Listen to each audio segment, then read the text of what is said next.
जो bench 5 member bench जिसने 11:30 बजे समाअत करनी थी पंजाब असम्बली और KPK असम्बली में इंतखाबात के मामले पर, पिछले 3 दिनों से उसकी समाअत जारी है, वो समाअत ताख़ीर का शिकार है और ये कहा गया है कि वो कुछ देर के बाद शुरू होगी। कितनी देर के बाद शुरू होगी इसका हमें नहीं पता, लेकिन एक चीज़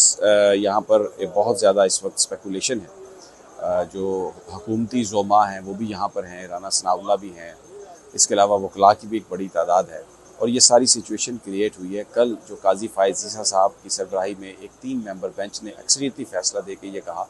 कि 184(3) के तहत तमाम जो मुकदमात जिनकी समाअत हो रही है उसको रोक दिया जाए और उस वक्त तक रोका जाए जब तक ये जो प्रोसीजर ऑफ कोर्ट और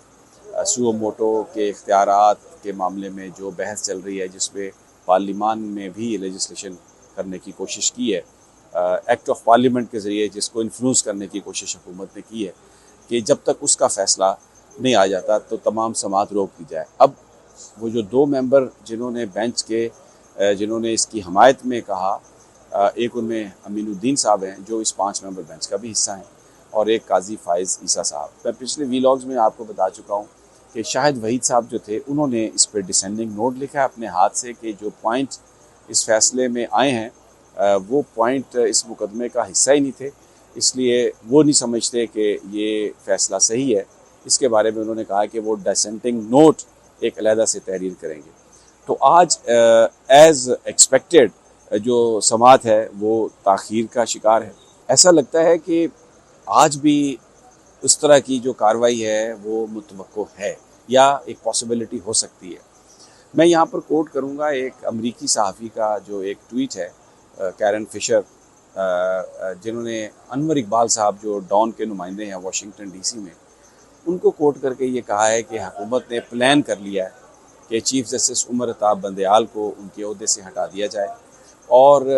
जस्टिस काजी फ़ायज़ ईसा जो बालिहाज़ ओहदा सुप्रीम कोर्ट में सीनियर तरीन जज हैं और उमर अताब बंदयाल साहब की रिटायरमेंट के बाद जिन्होंने चीफ़ जस्टिस बनना है, अभी से उनको दे दिया जाए इख्तियार। आम तौर पर प्रज्यूम ये किया जाता है कि काजी फ़ायज़ ईसा साहब के जो फ़ैसले आए हैं नवाज़ शरीफ केस में, वो नवाज़ शरीफ साहब की फ़ेवर में आए हैं,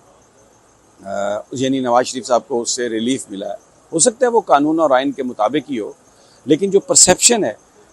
वो उस परसेप्शन में ये है कि